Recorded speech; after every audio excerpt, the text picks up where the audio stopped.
Le kakapo. Tu le connais, le kakapo? Caca quoi?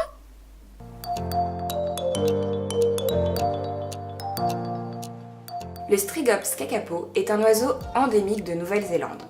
C'est un perroquet de la famille des Psittacidés. Mais pas n'importe lequel, non. Un perroquet qui accumule les particularités tellement ridicules qu'elles le rendent plutôt inadapté, voire complètement con. Il a une bonne boule toute ronde, une face en forme de parabole, des petits yeux noirs et un bec qui lui donne une expression inoubliable. Et il faut dire qu'il est un peu gros. Plutôt gros. Très gros. Pour un oiseau. C'est le perroquet le plus lourd du monde, jusque 4 kilos. Les perroquets volent tous.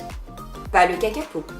Ses ailes ne peuvent pas supporter son poids, mais il les utilise pour équilibrer son corps lorsqu'il court, comme une sorte de pingouin rebondissant. Magnifique.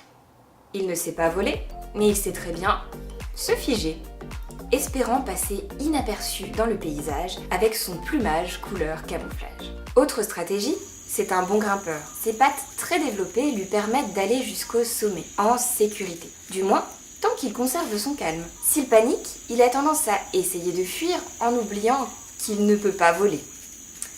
En fait, il se jette dans la gueule du prédateur, quoi. Les perroquets sont diurnes, pas le kakapo. C'est un nocturne, un vrai perroquet hibou, sans la tête qui tourne à 270 degrés. Les perroquets n'ont pas ou peu d'odorat.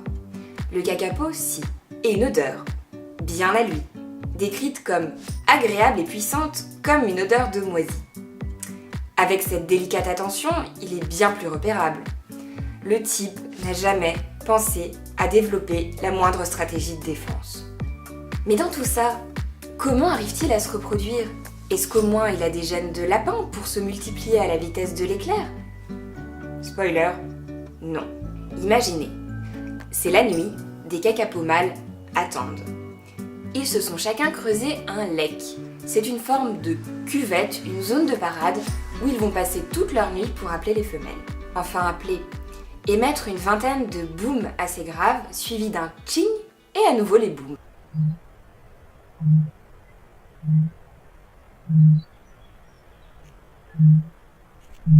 Tout ça pendant 8 heures, chaque nuit, de 2 à 4 mois.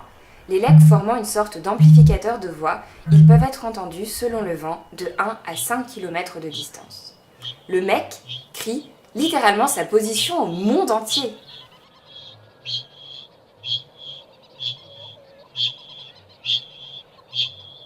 Ensuite, les mâles d'un même lek se battent entre eux pour prouver aux femelles qu'ils sont les meilleurs. Certains sont naturellement éjectés, condamnés à ne pas prendre leurs pieds, d'autres sont même tués. C'est Hunger Games façon kakapo.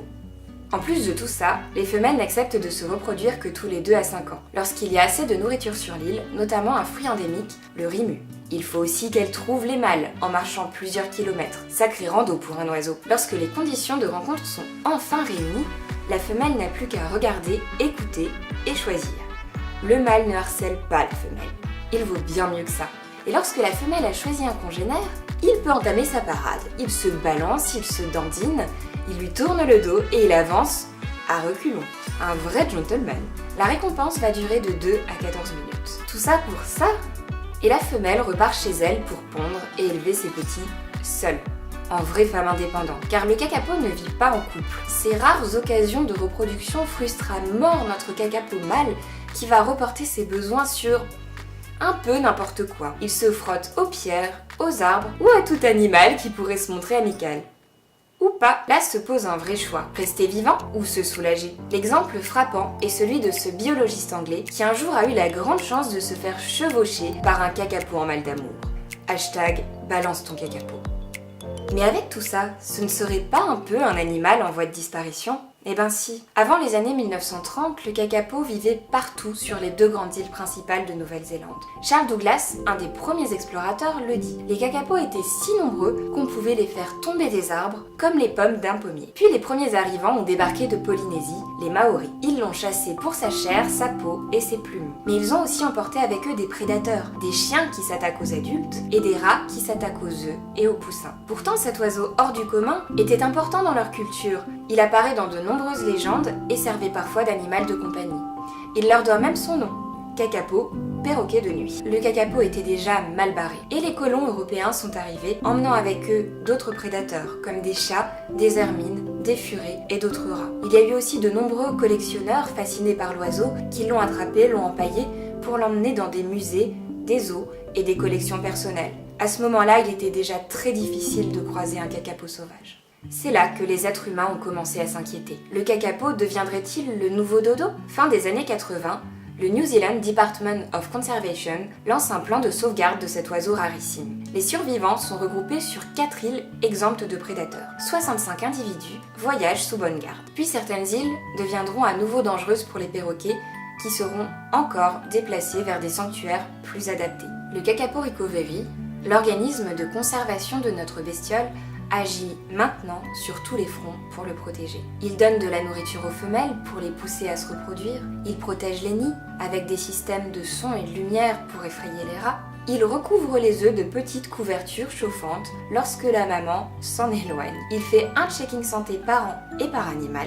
Il commence à collecter l'ADN de chaque individu avec des prélèvements sanguins. Le but ultime ? Recréer une population de kakapos sauvages, notamment en restaurant spécialement 2 îles pour lui, l'île Secretary et l'île Résolution. Pour le moment, leurs efforts portent leurs fruits. Nous avons actuellement 149 kakapos contre seulement 50 dans les années 90. Si vous êtes intéressé et que vous voulez les aider à survivre, sachez qu'il est possible d'adopter un kakapo, virtuellement bien sûr. Ils ont tous un nom et sont tous plus mignons les uns que les autres. Voilà pour l'histoire du kakapo. Malgré tous ses défauts, peut-on dire qu'il soit réellement stupide ? Je pense que non. C'est un oiseau qui a évolué sur des milliers d'années, dans un environnement donné, une île océanique isolée, protégée des prédateurs par l'eau. D'ailleurs, les seuls mammifères qui viennent à l'origine de Nouvelle-Zélande sont de petites chauves-souris, pas dangereuses. La stratégie de survie du kakapo n'est donc pas bête.